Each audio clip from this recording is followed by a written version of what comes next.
Okay, so welcome everybody to our monthly session of the Water School Online, Water School Africa Online. And like usual, we always try and feature the work, bring people and organizations who are doing fantastic work on the ground in terms of holding the water, regenerating their water sources, and how that's used in the wider farming and local society and communities.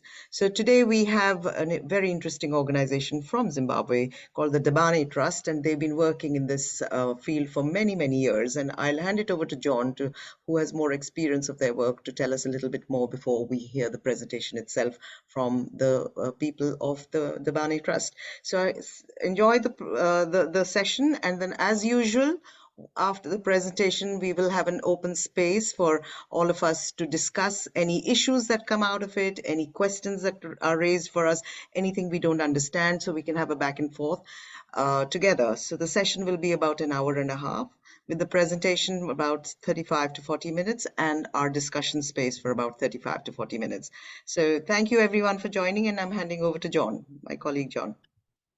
Great, thanks Minnie. And yeah, no, it's a real pleasure to have Dabane Trust. I mean, Dabane Trust's been around for a long time, and their work's always had a great reputation. I mean, I unfortunately haven't visited much. I was just saying to our colleagues from Dabane, the last time I was there was in 2004, and went around visiting. But I mean, I'm often hearing about Dabane Trust. Dabane Trust often comes up in discussions. And so it was great when someone I know suggested, why don't you get Dabane Trust to do a presentation? I mean, they've always had an incredible reputation for their sand dam work, I think all over the continent, all over the world. But that work has kind of expanded beyond that. So I'm really interested to hear about it. And thank you so much to the colleagues from Dabane for joining.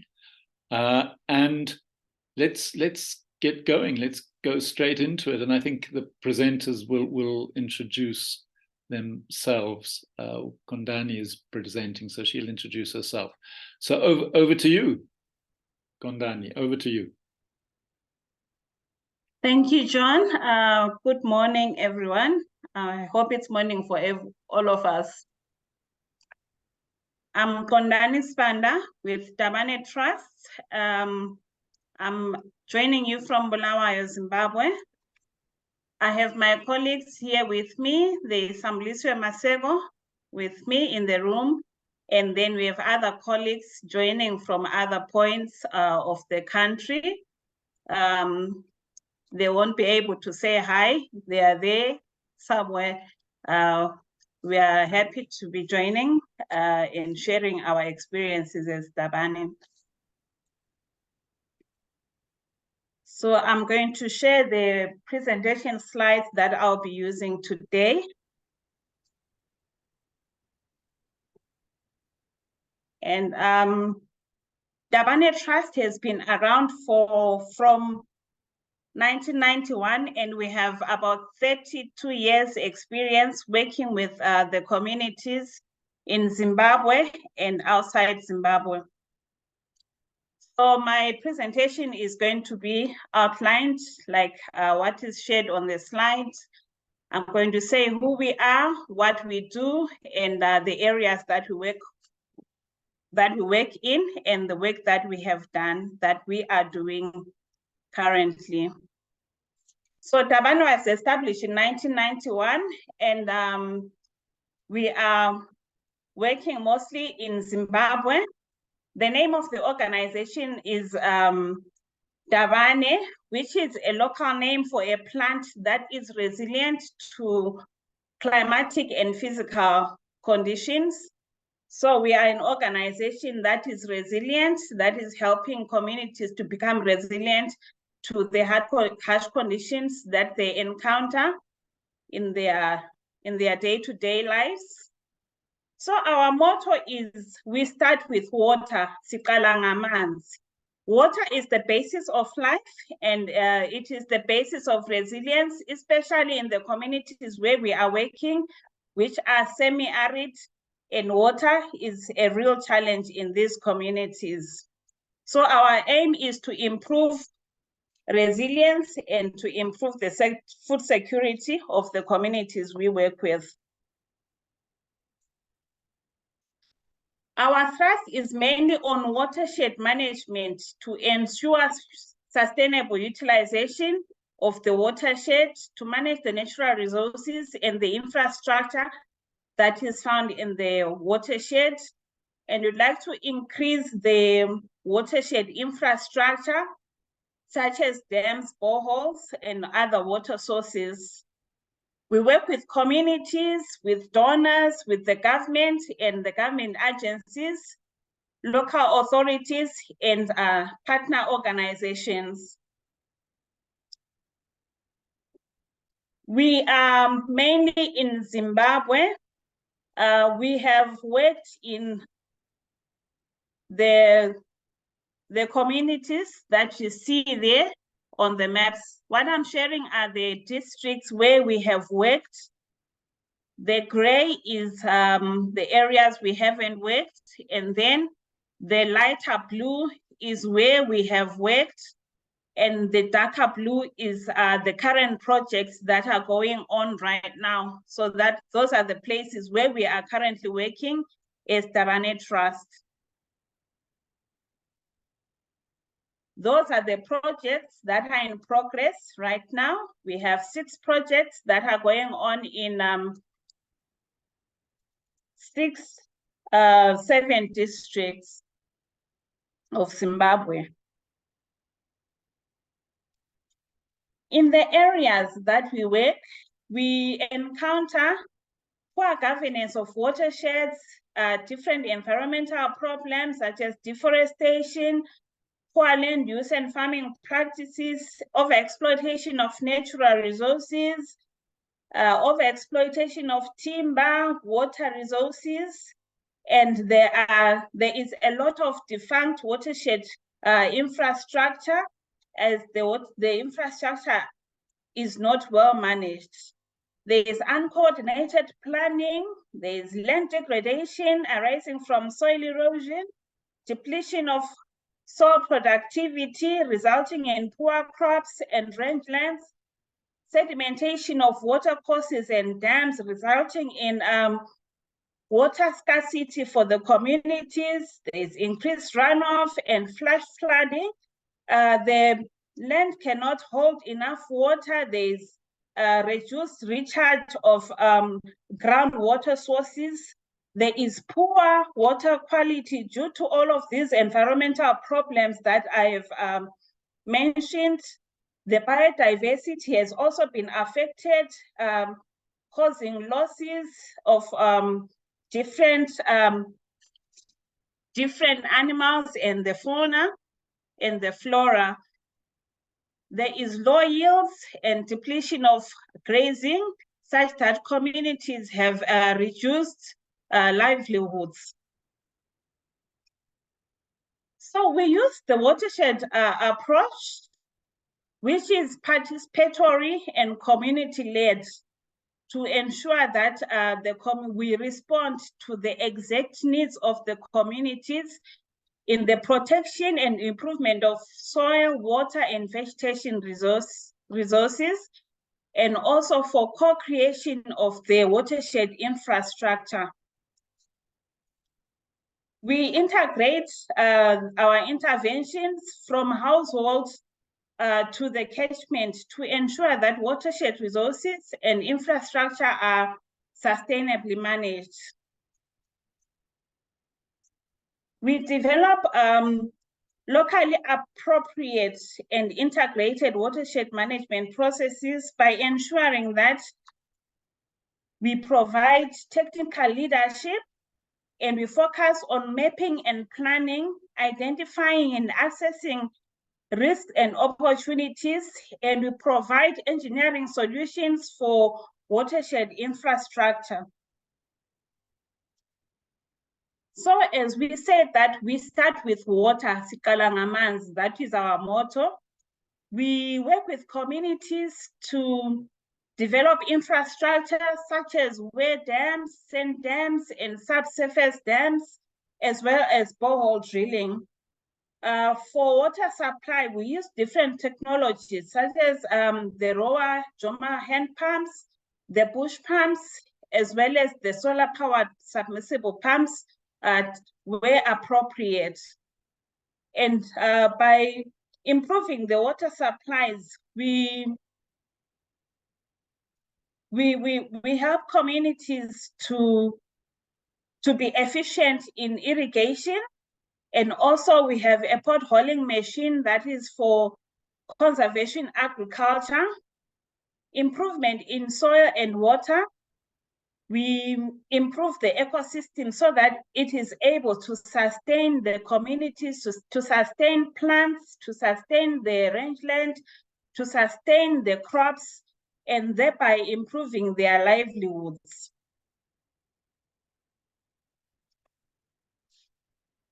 Dabane uses a strategy for watershed restoration, whereby we focus on soil water storage, conservation agriculture to improve the rainfall infiltration systems in the crop fields and also in the rangelands, to improve the rainfall runoff infiltration systems. We use half moons to divert the water and also to harvest the water to use it in the rangelands and in the crop fields. Reclamation of degraded lands is some of the work that we do to improve the productivity of the rangelands.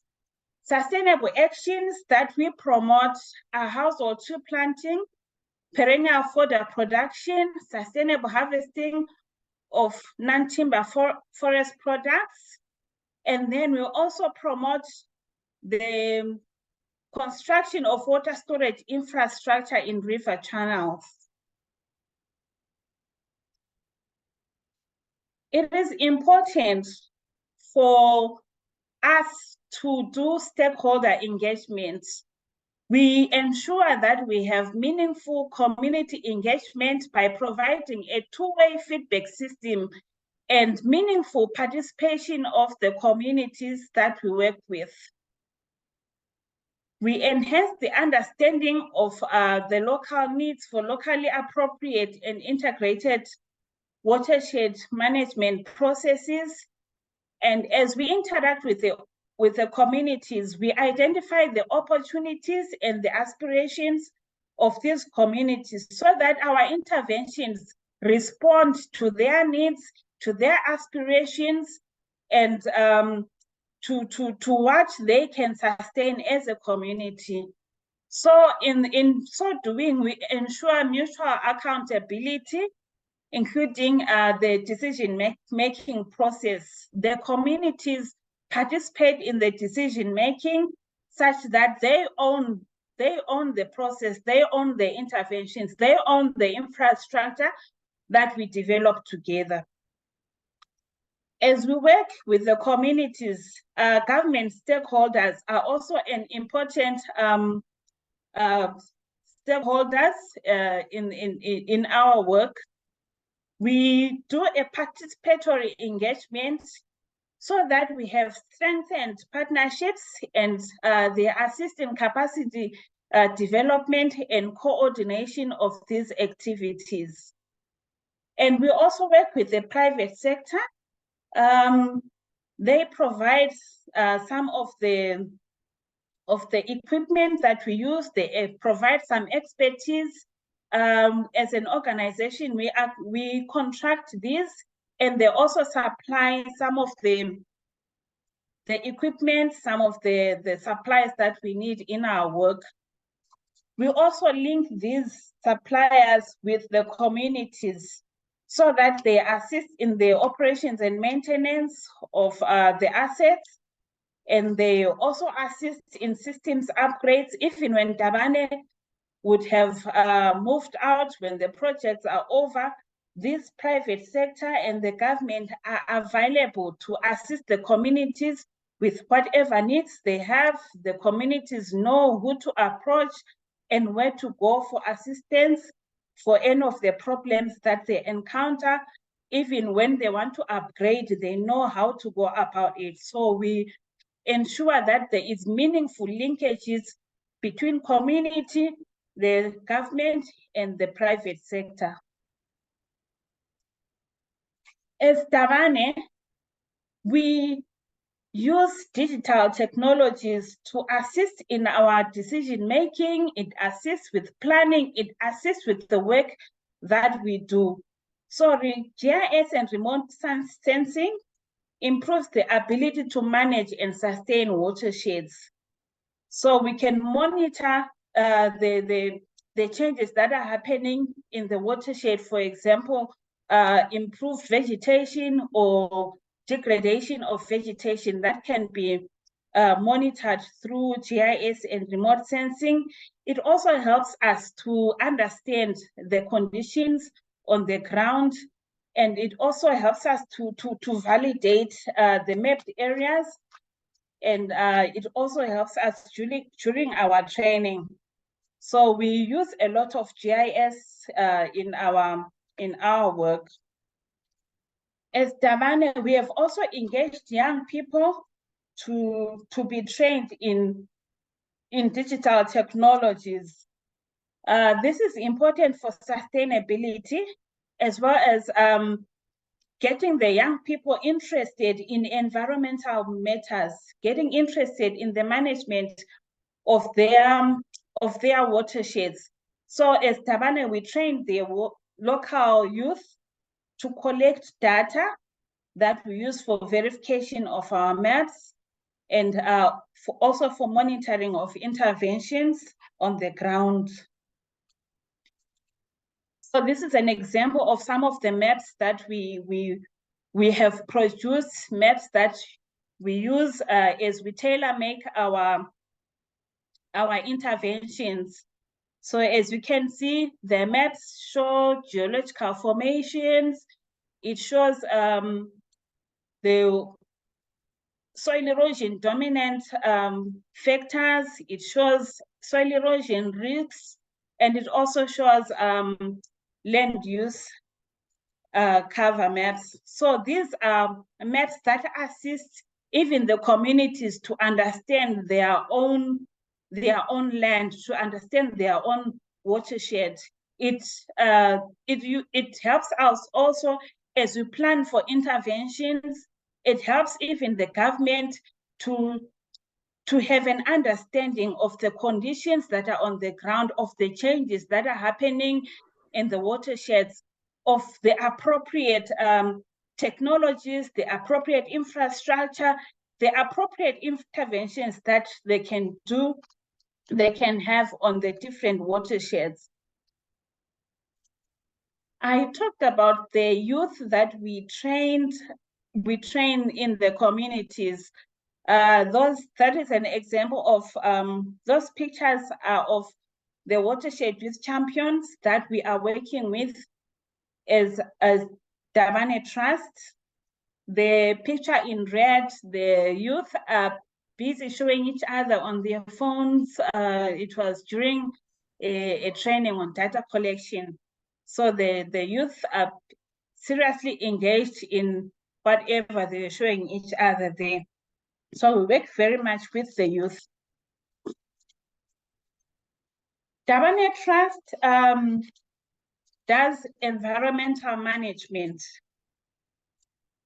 We aim to improve the soil conservation, water conservation.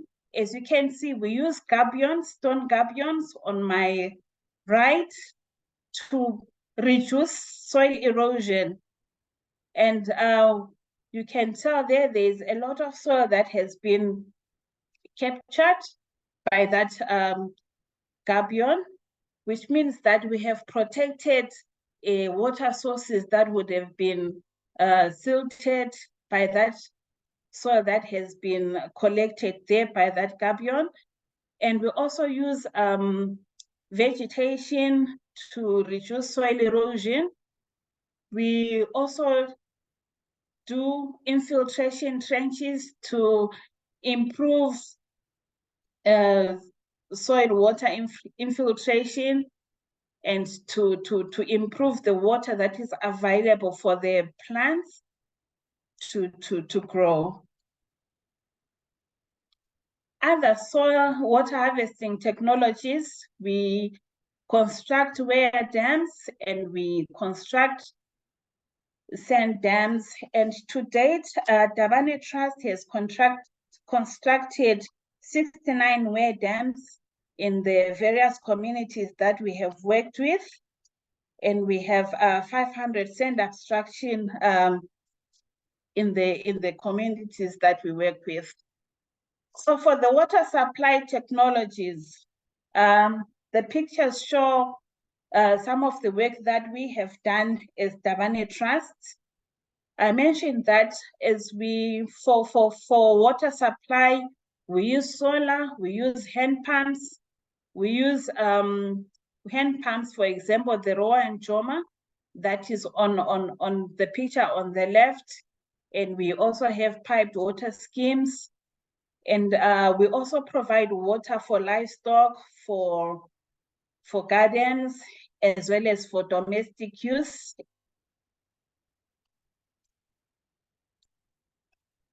Soil, I mentioned that we work in semi-arid areas. So harvesting of water is important to support the vegetation in the watershed. On the left is in-field water harvesting using conservation agriculture, potholing. And then on my right, we have half moons that have been contracted in bare land to improve vegetation. So the communities there are going to harvest the water and then introduce some seeds that will grow during the rainy season. So these are some of the efforts that we do as we work with the communities. And then we have food security initiatives, whereby we work with communities as they grow crops, as they grow food for their own consumption, for sale, as we thrust towards improved nutrition and also in improved income generation. So we work with communities in gardens, community gardens, as well as in gardens at household level. To date, we have worked with over 250 nutrition gardens that we have established and worked together to ensure improved food production for the communities.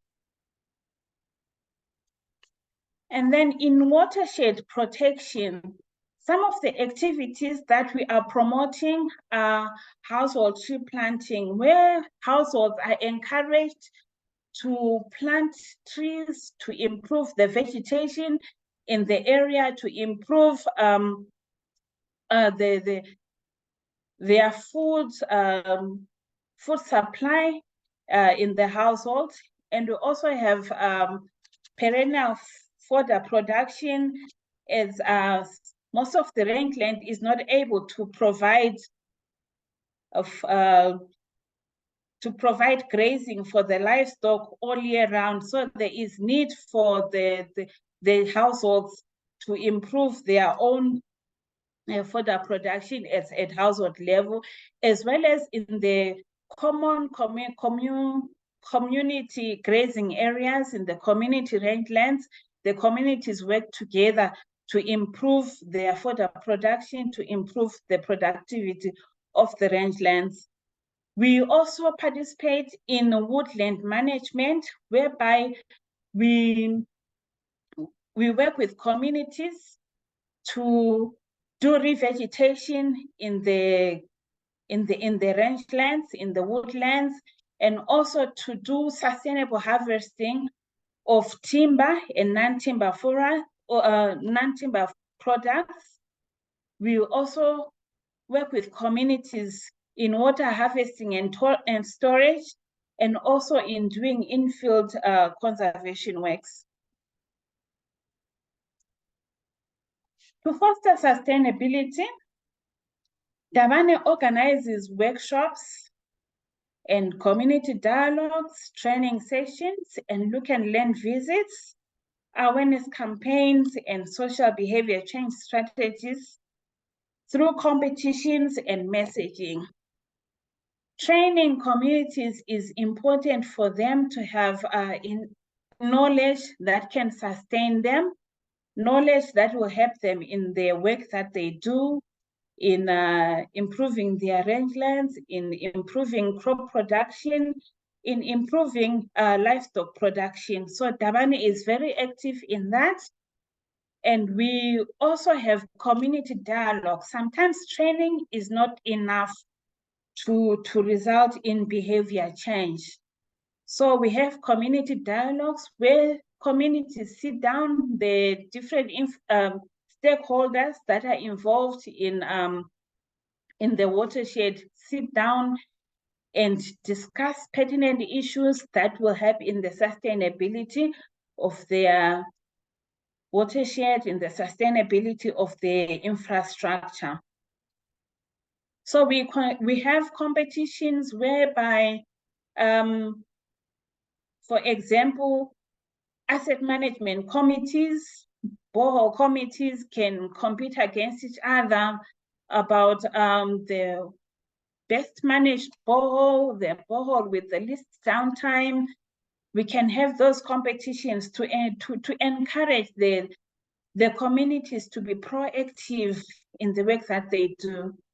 We also have messaging when relevant messages are sent out to the communities. For example, during the fire season, there are messages that are sent out to encourage the communities to construct fire guards, to ensure that they protect their lands, to protect their rangelands, to protect their fields. And we are also involved in coaching and mentoring of the AMCs being asset management committees in natural resources management. We have ensured that we deliberate in involving the youth. So we do a lot of capacitation of the youth. The youth are the future.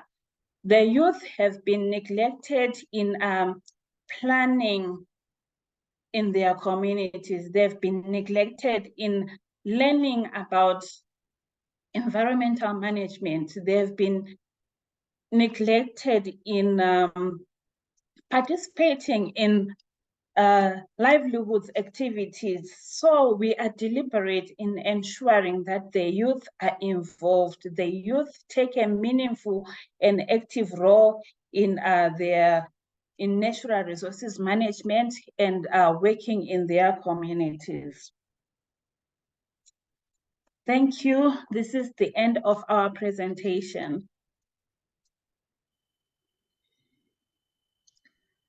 Thank you, Kondani. That was a very, very wonderful overview of the phenomenal amount of work that you and your trust are enabling on the ground with the communities in the areas you work in. I think a lot of questions have come out from that, and there are some in the chat as well, and we can start looking into those. Would anybody like to ask a question verbally first? Put up your hand, or we can go through the ones in the chat. However we want to proceed on this. Anybody has a burning question at the moment?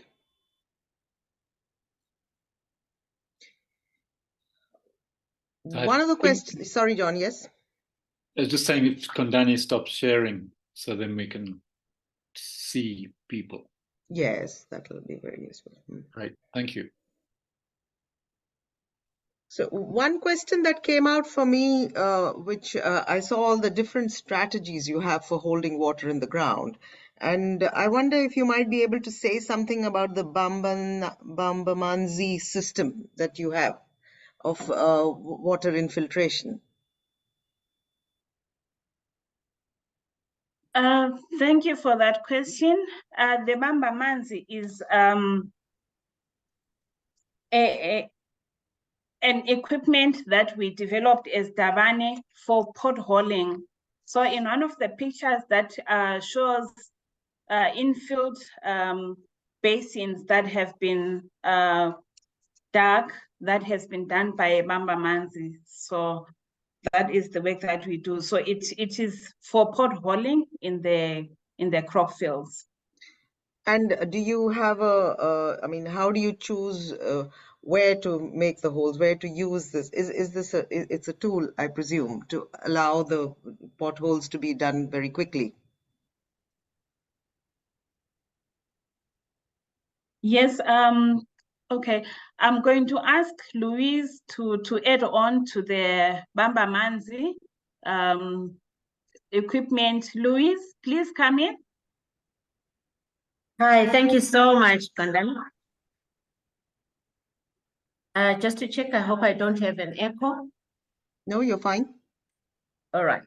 So the Bamba Manzi machine is a potholer. Basically, that is what it is. And the purpose of this potholer is that when we designed the potholer, we considered some of the constraints that community members had faced in potholing their fields. So you'll see that communities will have fields that are as big as 1, 2, 3, up to 5 hectares. And the biggest challenge with potholing was that many of the women and men had complained that doing the potholing was very difficult on their fields for crop production. So we did a bit of co-creation with the communities. We devised the potholer, which is what the Bamba Manzi machine is about.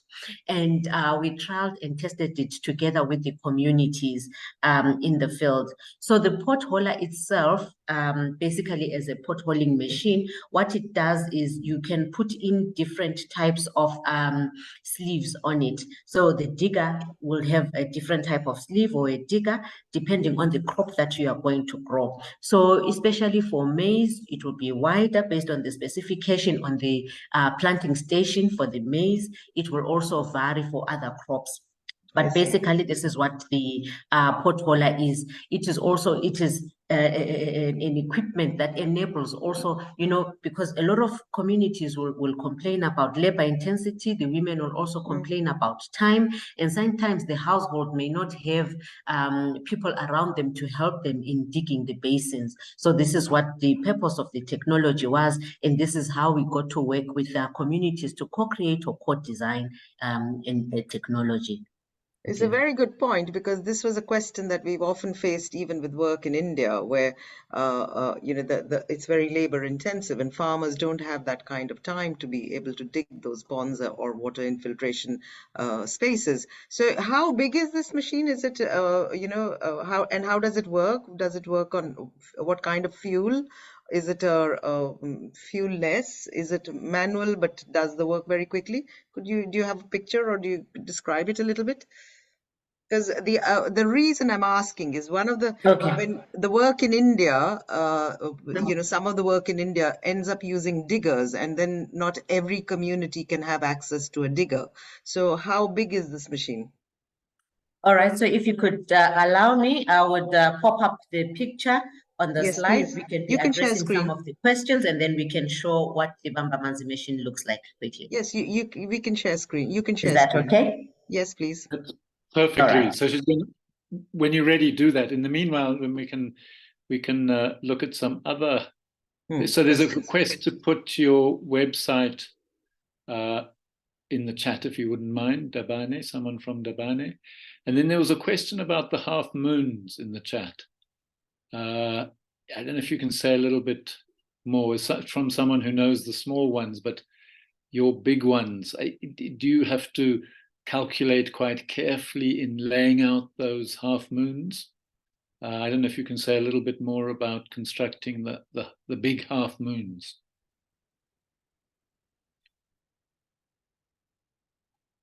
Okay, the big half moons we constructed on bare land. So this is degraded land that is close to the gullies. these lands have no vegetation at all. So the big half moons are to harvest the water and have it available for any vegetation that establishes there. We also have make a deliberate effort to introduce seed. We put seed balls. We also put grass seeds from other vegetated areas. So when the rain comes, the vegetation can establish. So the half moons are about 2 meters, 2 meters to 2 meters the length and 2 meters the diameter of the half moon. So it's something that we thought to happen because the areas that we want revegetated are big, and we could not use the small half moons. We are using the big half moons to try and cover more ground. Great, thanks for that. Any other questions or comments or reactions or things that have struck you from anyone? Someone was saying a little, I think Farai was asking about the rangeland. What are your strategies in the rangeland to try and improve water infiltration in the rangelands?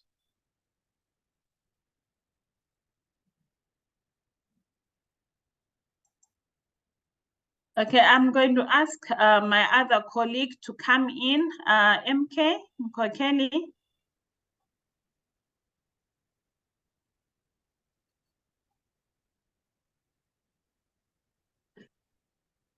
Okay, it seems he's not. MK, available. did you get that? You're on mute. Can you say a little bit more about your strategy, what you do in the rangelands? There's a question in the chat about the rangelands and how you go about. Hi.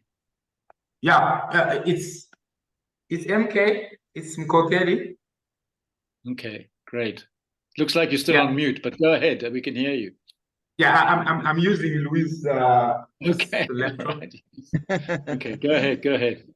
Yeah. So I was saying there is another question before the rangeland question on the effective soil control measures and why. Right. So there isn't one effective soil control measure. It depends on the soil type. So you will find the gabions can be effective. You'll find revegetation can be effective. You'll find infiltration trenches can be effective. So it depends on the soil type. Hence, we do a thorough study of the soil before implementing any of the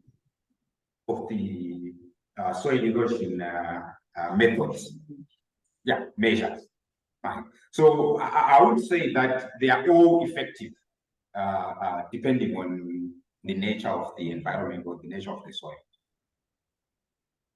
Then the second one on go ahead. Improvement, there are quite a number of measures that we do. Some aimed at controlling soil erosion, some aimed at improving rainfall infiltration, and ensuring that we promote the infiltration of water so that we improve on vegetation. Right. We are also into improving the regeneration of the natural grass, shrubs, and tree species.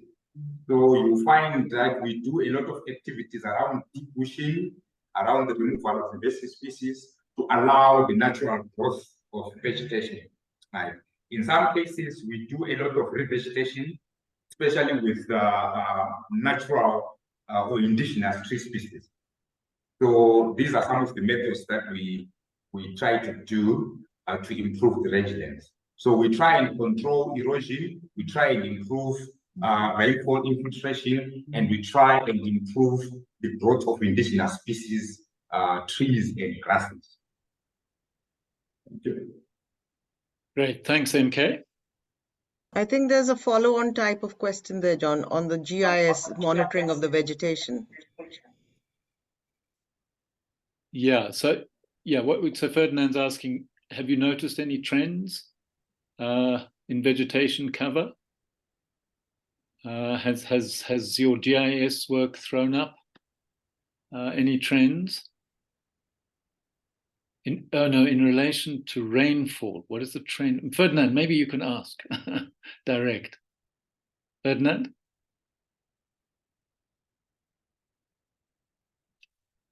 You're on mute.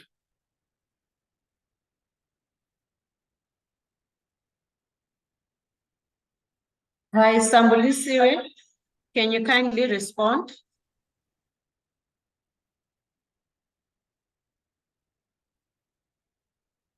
Maybe we can come back to that. Okay, Right. There you are. I'm here. Yeah. Yes. Okay, so what we have noticed with whilst using GIS and remote sensing is that there is a trend, but then the trend normally is you find that there is a linear relationship between rainfall and the changes in vegetation mostly. But in areas that we work in, you see that for the smaller regions that we'll be studying, say maybe it's just a smaller or a micro catchment that specifically that we'll be studying, you see that there is an increase in the signatures, or for example, when we're monitoring vegetation, we use the different indices such as the normalized vegetation index. So you find that there is an increase, but however, it tends to be seasonal, such that the vegetation is not perennial. It responds to how the rainfall trends are for that year. So normally the relationship is linear between vegetation condition and the changes thereabout. Thank you. Also, just to come in on that one, because of the limitations that we recognize with GIS monitoring, and because it takes a long time for us to monitor and see changes in vegetation cover, this is where we also work with the young people in the communities, the watershed youth champions, to do what we call ground truthing. So this ground truthing is there to validate the information that we are seeing from the remote sensing, and when we're doing our index monitoring. So you will find that the young people, we will select an area like Sambulisiwe had said, which is a watershed, and we will mark out that area, and we will then look at the improvements in the vegetation type, the condition of the vegetation that has sprouted or come up as a result of the interventions that we have made, and then we will analyze to see what is the change. But again, this is also related to the amount of rainfall received in a particular season, and also if we've also encountered things like drought. So these are some of the issues that we're seeing in our monitoring, and the ground truthing or the physical verifications and validation also helps us to monitor and validate the information that we have. Thank you. Thank you, Louise. Great, thanks so much for that. Margaret, you've had your hand up for a while. Thank you very much, John, and thank you. That was a really inspiring presentation. It's always so exciting to hear about the work that's happening. I just wanted to find out, if I remember rightly, it sounds like Dabane Trust's been working in the area for a long time, and I'm always concerned about like real sustainability. Do you find that in the communities that you're not working with anymore, there's been enough co-creation of solutions to problems that those changes and adaptations are actually still ongoing, even when the Dabane Trust might have left? Or, you know, is there a kind of real sense of the sustainability of the work and the practices that have been introduced Yeah, it's just, I always wonder, you know, when funding leaves, does that mean that we're left with a half-finished something? We certainly have some of those challenges in a South African context sometimes. Thank you. Thanks a lot, Margaret. Indeed, a very challenging question. But we see that in communities where we have worked over a period of time, for example, in Matobo district of Zimbabwe, it's a community where Dabane actually started in 1991. And we've had different or varying interventions that we have layered and sequenced our interventions on. And they've had a holistic or full level of programming, which is very rare to have in many programming development initiatives. For that community, we do see an adaptation and an adoption of best practices for natural resources management. So you will find that we do have greater success, for example, in those communities where we see them also co-creating and even engaging other partners or government departments in the community development work that they are doing for their particular communities. So yes, we've had successes such as the Matobo community, and indeed we've also had short-term programs that we've implemented, and these have also shown that we really need time with the communities. We haven't had a greater success in terms of replication. So you will find, like, for example, in Matobo, the communities there, they've set out, maybe we started working on them in just them identifying their requirements, their needs, their visions, and they've set out to establish their own small-scale irrigations. They've set out, you know, to mobilize their own resources to establish a water resource system. They have maintained the rangeland conservation works that they have done. So you'll find that the gabions, the tree planting, those they continue to do on their own with very minimum and little funding or support from other partners.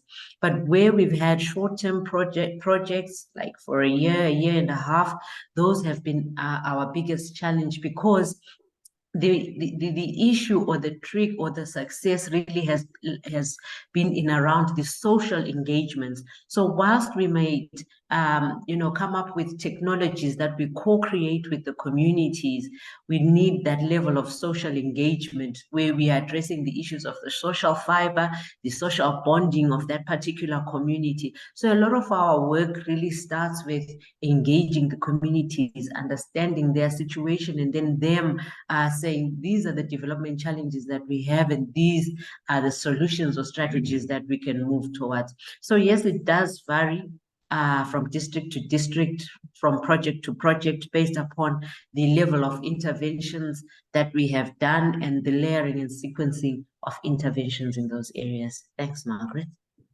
A follow-on question from me on that is, one of the things we like to say that when we do this work at the ground level with communities and come up with strategies for holding water on the ground, and which they can themselves do. So when you leave an area for whatever reason, whether there's funding or no funding, have you noticed, or do you see the work spreading within the communities by them, you know, after you've left, you know, the learning spreading between the communities and work happening in spite of your not being there? Certainly, yes. We see this through a lot of what we call community collective actions. So as part of our social engagement, the starting point really, like I have said, is communities need to be able to come together as a community, identify those collective actions towards their community vision or their community aspirations, and therefore develop a plan for it. So before we begin our engagements, we start with that community dialogue and engagement, and they develop their community action plans. So from their community action plans, this is where they detail as a community the kind of community actions that they would want to do, the kind of support that they will require, whether this support is internal or it is external. And when I say internal, I'm saying what kind of support do they need from their traditional leaders, the kind of support or the capacities that they themselves have Or is the support external, meaning they would require perhaps support from government departments like extension, such as Agri-Techs, or from the Environmental Management Agency, or from the Rural District Council, or from funding partners. And once that they have mapped up their community action plans or their watershed action plans, this then moves on to the implementation. So the community collective actions, these are the community actions that we see that do not have funding from the partners or ourselves, which they have remained doing on their own. And we see a lot of community collective action around rangeland management activities or grazing land management activities, because they are farmers in these areas, they have livestock, they've got cattle, and so they develop these plans and they continue ensuring that within their local communities, they carry out these local actions. What we've also seen a lot in the areas where we are working in is that a lot of young people and a lot of household heads are working in the diaspora. So many of the communities now are coming together through their collective actions and engaging their family members who are in the diaspora. That is, in the diaspora for us is like South Africa, Botswana, and the surrounding countries, and they are mobilizing resources for initiatives within their areas, such as the drilling of boreholes or installation of water supply systems or the construction of dams. And these are some of the results that communities we are seeing doing on their own without necessarily having the support from ourselves as partners.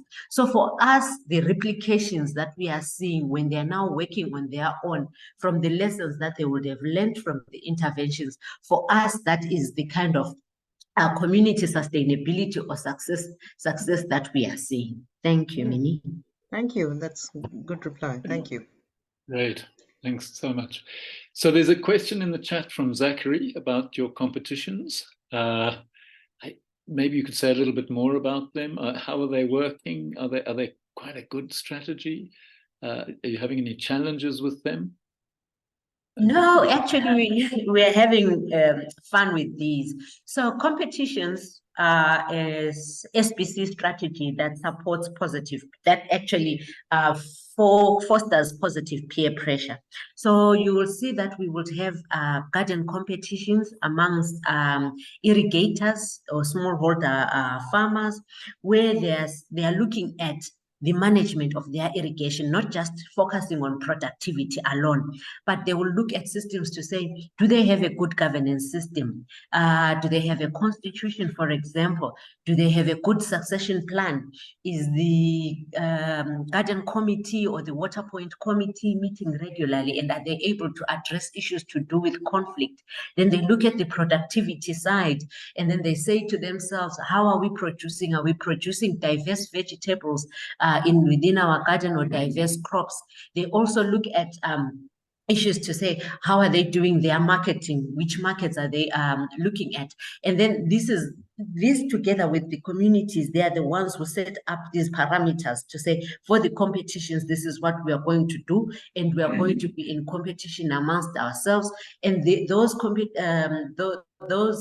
competitions or sessions are then also supported by the agricultural extension officers who visit around, and they use the look and learn session where gardeners from each of the gardens within a certain locality will visit one another, will share lessons, and will rank one another to say, based on the parameters that we have set for ourselves, we believe garden X is doing so well.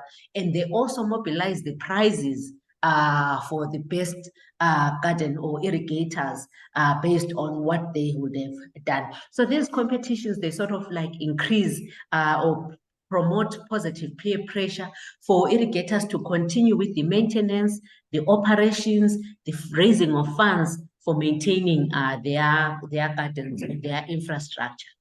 I'll just stop there. I think Sambulisiwe can also add. We also ran another competition where they were using videos to show what they were doing. Sambu, you can share that. It's part of the SPC strategies to promote sustainability of this infrastructure. Over to you, Sambu. And what kind of prizes do you give in the competition? What makes people want to enter the competition?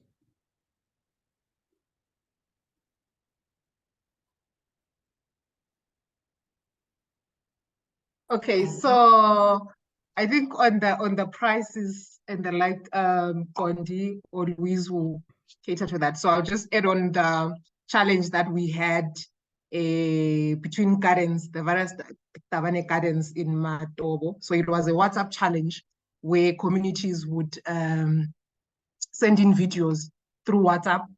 And then on that side, we as Dabane, we then working together with the different partners. And also mentioned that we work with different stakeholders, the agri-techs, for example, and Ministry of, and the other ministries in the government sector. So we then looked into that and then identified the best performing garden in terms of the productivity, in terms of the pump that they're using, how they are selling the produce that they are doing, and also in addition is to measure whether they are also expanding in terms of finances and also benefiting financially from the produce that they're getting, and not only producing just for the sake of domestic consumption as well. So in terms of prices, I'll hand over to Louise Okondi. Okay, if I can come in for the prices, it's usually something that is relevant to the group. For example, if it is a garden, the prices would be farming implements that they can use in their garden. And the prices are usually donated sometimes by local business people, sometimes by the suppliers of the implements, suppliers of the inputs, garden inputs. Sometimes it's the garden members themselves, the competing groups that contribute towards buying of the prizes. So that is how the prizes go. But it is quite positive. It is quite positive. They respond very well. So it's usually something that's useful in the continuation of the work that the competition highlights. Yes. So there's a quick, don't lose that question. Do you use the half moons in cropping areas at all? Someone was asking, Mercy was asking, is it possible to harvest water using half moons in our cropping fields? Actually, in fact, if you say a little bit more about the half moons, that will be very helpful, because we have half moons in India which are slightly different. So could you say something more about the structure of the half moons as well?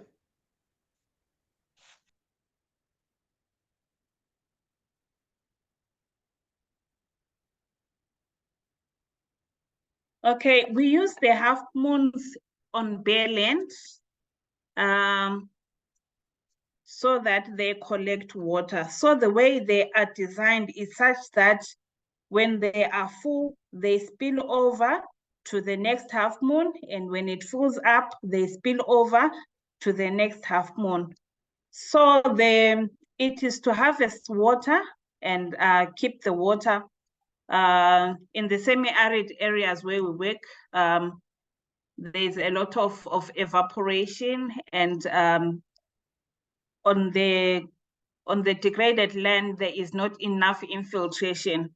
So we introduce seeds, and sometimes we plant trees in the half moon, so that those are the plants that will utilize the water. So in the half moon, sorry to interrupt, you put the seeds and plant these plants and trees in the half moons? Yes, in the half moon. I see. Yes. So it's in the rangelands, not in the cropping areas that you're using them. It's in the rangeland, not in the cropping areas. Yeah. But do you think it, from your experience of them, possible, someone's asking this question, possible to use in the cropping areas? I would imagine if the slope's gentle. Maybe we could use them. We could use them in the cropping areas. What's important is to make sure that the water spills over to the next one when it is full. I think it's possible to use in the crops. I think in West Africa, they use them in cropping areas quite a bit as well. Yeah. John, I can also come in there. We've also done some experimentation of half moons in cropping areas, but we've done them where we are doing forestry, or where we are integrating crops with trees. So in areas where we are integrating crops with trees, that way around the trees within the crop field, if you do have trees, whether these be fruit trees, we would normally do a half moon around the tree, which is integrating what we call resilience design within the crop fields. But for cropping only, we haven't experimented the use of half moons where we just have crops like what Kondani has said, but where we have an integration of trees with crops, around the crops we have put in the half moons. Great. Thanks so One much. question on that, in the rangelands, it's back to what I think Louise was saying, that what is that? What trees do you plant in the half moons? Are they fruit? Are they native trees which provide cover, shade? What kind of trees do you plant or plants? Sambuli Siwe, sorry, it wasn't Louise. Okay. In the half moons, in the rangelands, we encourage the planting of indigenous trees because they are resilient to the harsh conditions that we meet in the semi-arid areas. So the species are chosen by the community members. Usually it is species that are fodder crops. It is fruit trees, for example, in the Wange area. They have livelihoods that are dependent on non-timber forest produce, mostly fruits that they sell to the next cities, to the city, and by the roadsides. So the communities choose the species that they want, and it is the native species that are resilient and can survive in the rangelands with minimum management. Thank you. Okay, well, I think of it.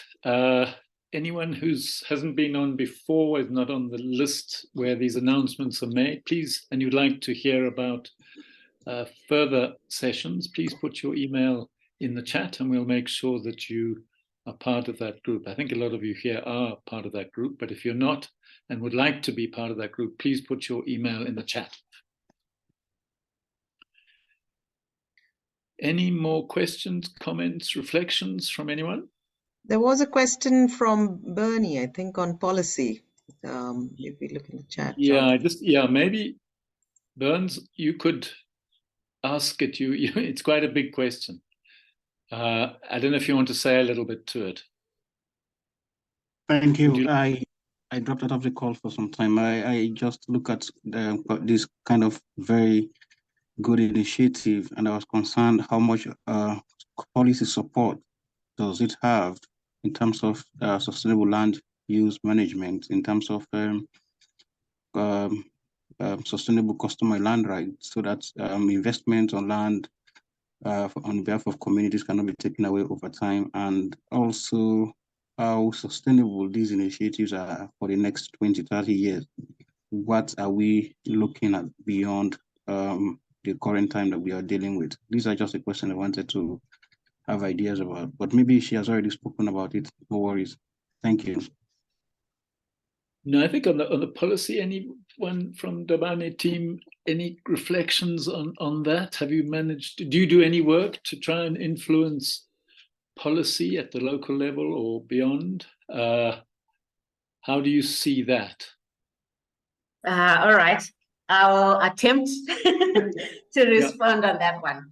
So yeah, I think Burns does bring about something that is critical. But currently in Zimbabwe, we do have good or supportive policy framework for supporting small-scale agriculture and for supporting rangeland management. This is supported through various acts that we have and policies. For example, we have the Water Act and the Water Policy that support watershed management.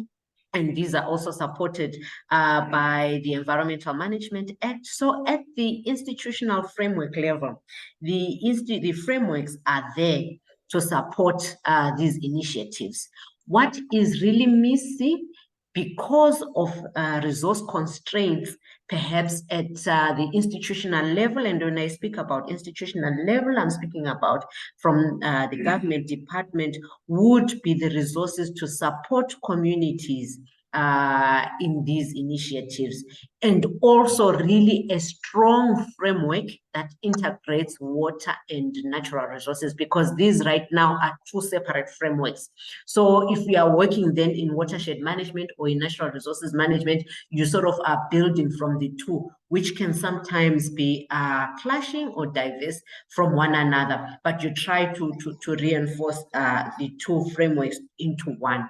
So at that higher level, mainly it would be the resource constraints or a framework that brings together watershed management as a whole. Now, when we look at watershed management, like what Benz is talking about in the framework of Zimbabwe, we have what are called catchments and catchment councils, but these are too high level and are not down at the ground or the community level. So in other projects that we have worked, like for example, in the Amali Malogo project that is supported and funded by the WSA, within that project, Dabane's work has been to bring down the catchment type of planning to the community level. So from the catchment level, what government ends is with the sub-catchment level, and that's like a cluster of districts, or it can be a cluster of districts. But we've tried to bring it down to a cluster of wards and down again to a micro catchment level, because we realize the policy or the legislative constraints with working with communities at a micro catchment level. So yes, we do have those kinds of strategies that we are employing to sort of bridge the gap between the local person on the ground or the community member to the higher level institutions for catchment management and catchment protection. So indeed, these are trials that we are working with, and we are working together with government to demonstrate that we can bring down some of these high level institutions to the local community level. Whether this will be sustainable, it's something that we can learn from. But for us, it has been an advocacy platform that we have done to engage government within that.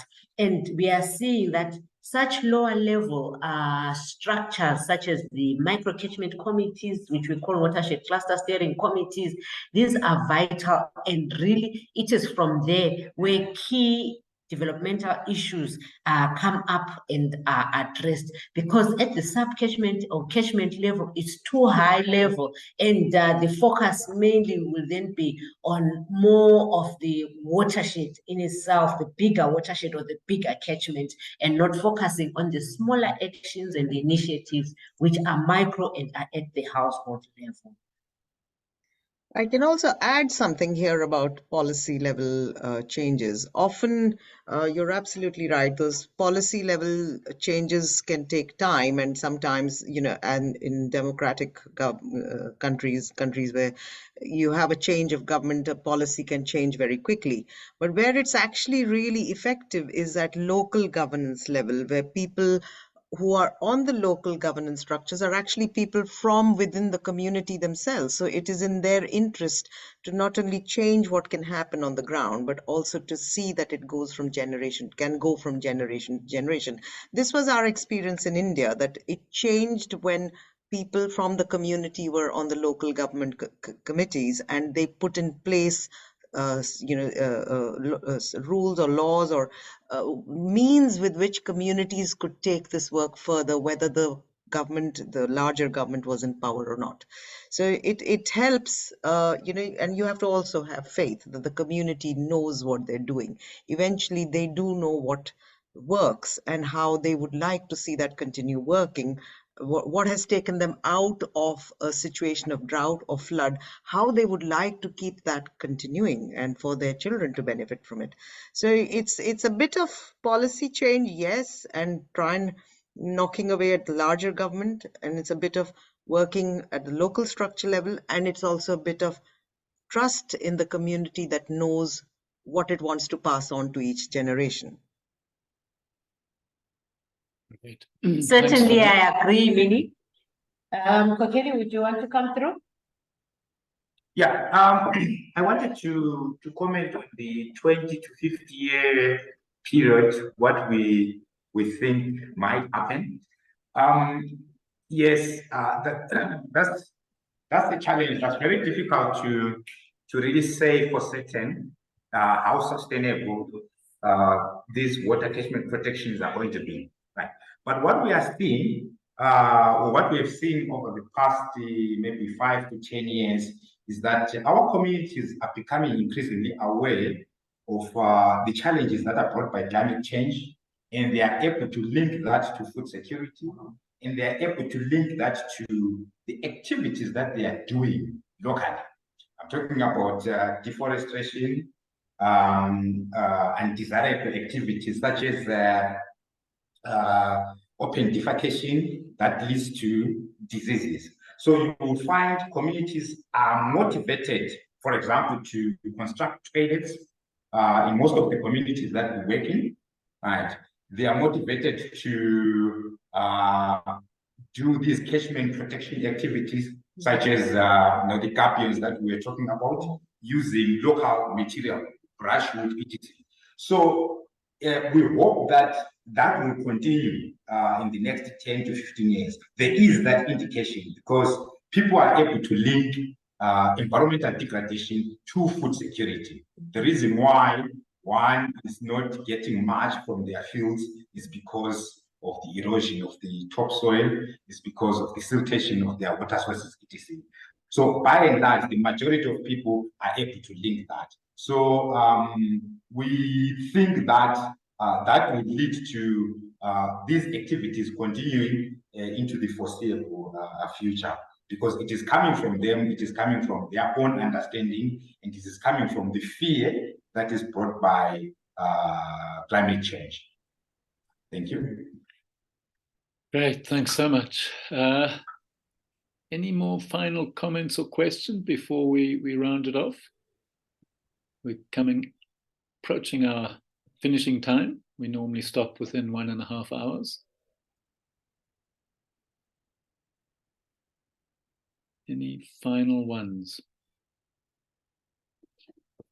Otherwise, Minnie, do you want to say a little bit about our next session? Okay. Before I sort of thank Dabane for what they've done. Yes.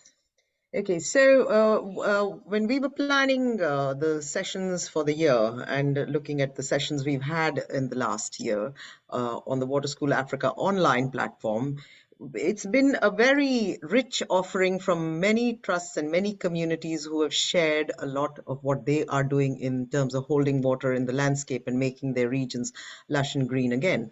And so within that program, we decided to keep one session for our audience, for people, participants like yourselves who join in session after session. If you have any interesting projects you would like to talk about, whether successful or unsuccessful, that communities that you know or have worked with which have held water in a particular way and either been successful in making their areas lush and green or have not been successful, and what was the reason for that.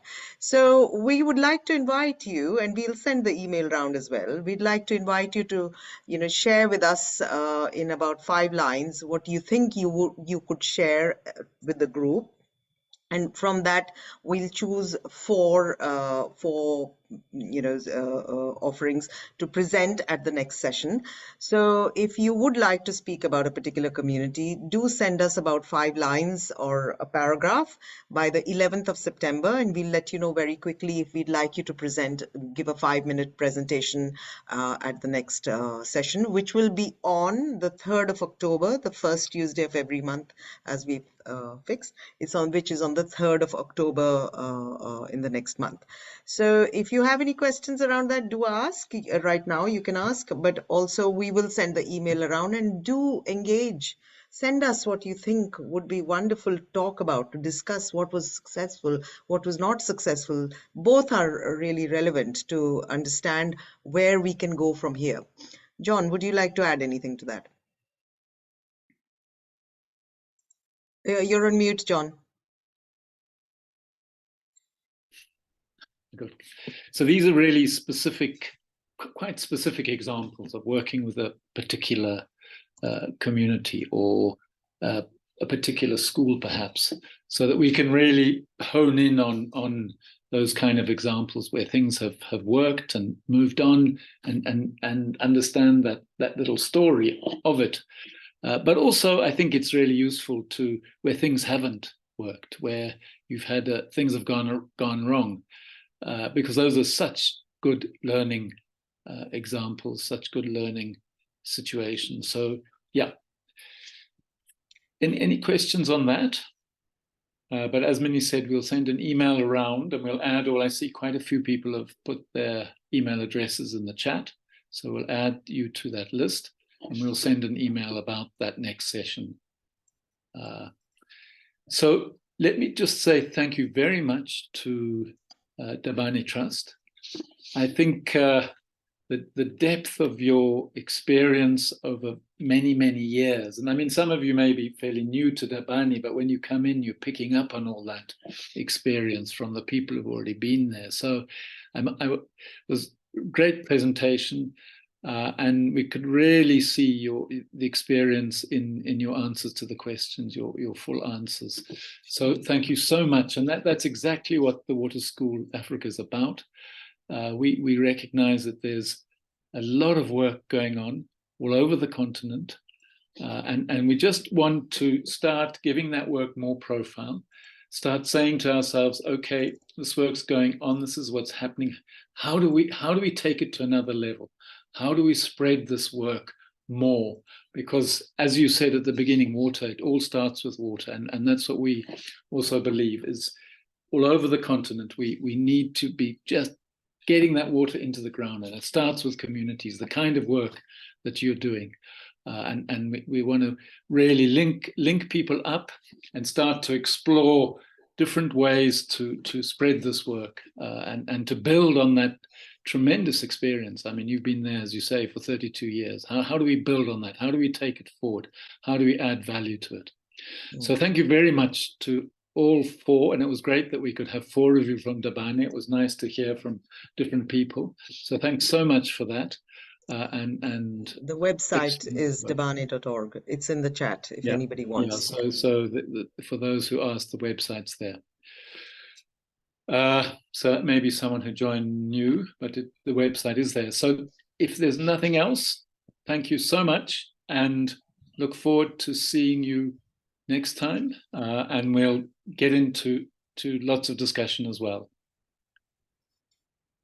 Thank you, everybody. And thank we you. look forward Bye-bye. to see you on the 3rd of October. And Dabane, thank you very much for the work you do. Thank you Thank so you much. so much. Goodbye. Thanks, Louise. Thanks everyone at Dabane. It was really Thank you. Goodbye. Bye. Bye.